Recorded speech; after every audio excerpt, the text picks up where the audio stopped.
Hey everybody, you're looking at the Huawei Talkband B5. So this is a fitness tracker from Huawei, and as you can see, it can do all the normal fitness tracker things, such as track your heart rate, your workout, and your steps and all that. But you see here, you're also able to make calls. But unlike the Apple Watch, you don't have to talk into your wrist. That's because you can pop out the entire face of the tracker and it becomes a Bluetooth earpiece that actually works surprisingly well. So I've been using the Huawei Talkband B5, which is on the right, for about 2.5 days now. And as you can see, battery life, there's still about 25% battery life left, so that's pretty good. That means this band will last you about 4 days. Impressive considering the battery, it's only like 100 milliamp hour.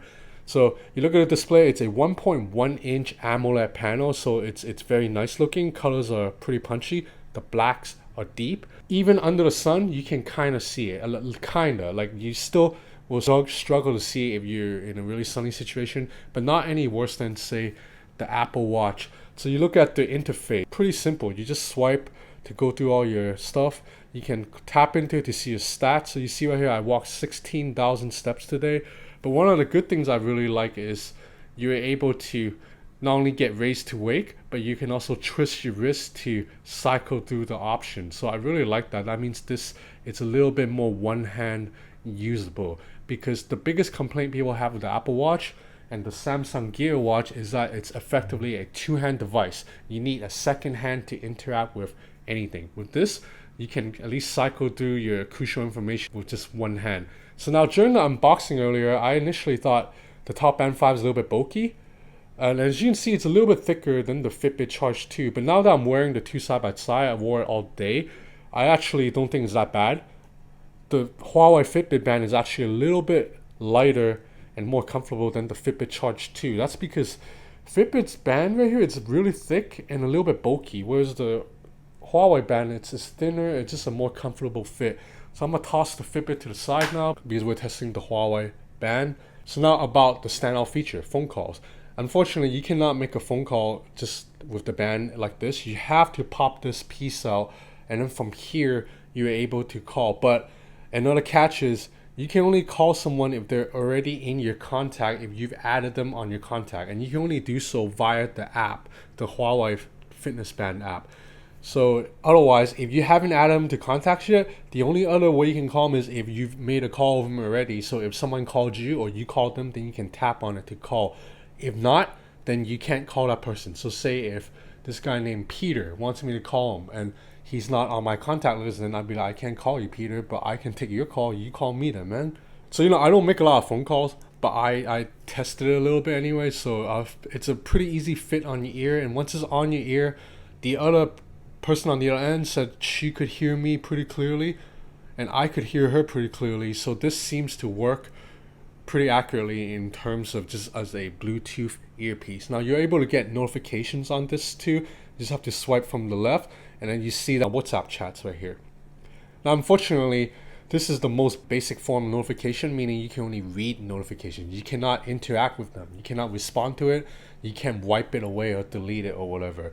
On the Apple Watch, if you get a WhatsApp message, I can actually respond with my voice, and that's awesome. So now in terms of fitness tracking, unfortunately, this thing cannot automatically detect workout. So every time you want to work out, you have to tap workout and then select.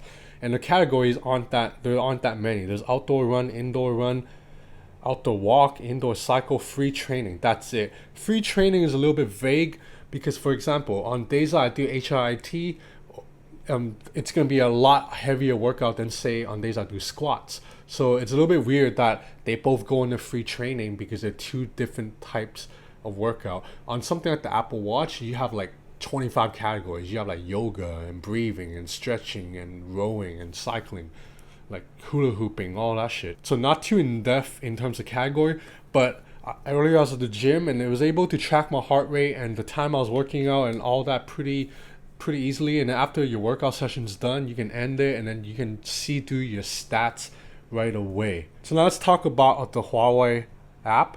So it's available at the Google Play Store and the iPhone App Store. I actually connected it to the iPhone 10. It does work, but it's a little bit more responsive when you connect it to an Android. So you see the app, it's a little bit bare bones. It doesn't look as nice as the Apple Watch app, obviously, but it gets the job done. So right here you can see your steps, and you can actually see your time breakdown too. So you can see, okay, today at like 4 p.m. I walked 700 steps. And you can see your sleep, and the Huawei band actually does a pretty good job of tracking your sleep. This is pretty accurate, and you can actually jump in to see your sleep breakdown. So you see I slept 7 hours yesterday. Only 18 minutes of it was deep sleep, and for 5 hours and 15 minutes I was in light sleep. So this is not efficient sleeping at all. This is like Kobe Bryant game 7, 6 for 24. So now you go into the band right here. There's a lot of stuff that you can do. You can set an alarm, set do not disturb. You can set favorite contacts, weather report. So for heart rate tracking, I wore the Huawei B5 side by side with the Apple Watch, and the results were very similar. Then I'm assuming the Huawei heart rate sensor is pretty good because it's close enough to the Apple Watch, and the Apple Watch is really damn good in terms of keeping track of heart rate. So this is the Huawei Talkband B5. This is not on sale worldwide yet, and it's only available in China. I was able to get this because I went to Huawei's headquarters a couple of days ago for a business story, and then one of the person there was like, hey, you want to try the band? I was like, okay, I didn't even know they had a band. So this is on sale in China for about 999 RMB. That's about 130 US. So 130 US, it's a little bit expensive for a tracker, but this is still a lot cheaper than the Samsung Watch and the Apple Watch. So if you want something that's in the middle, then this might be good. Also, if you make a lot of phone calls, this could be very useful. I very rarely make phone calls, so I don't need this earpiece. But if you're someone who, if you live in the US, you're always in the car, then this would be cool to pop in your ear. So I quite like the design of this Huawei Top Band B5. I think it looks pretty good. So anyway, I'm going to Malaysia tomorrow to attend a Honor launch event. It's going to be the Honor Play, the gaming phone. So stay tuned. I'm going to have a hands-on with that. And I'm probably walking around Malaysia eating street food. Thanks for watching.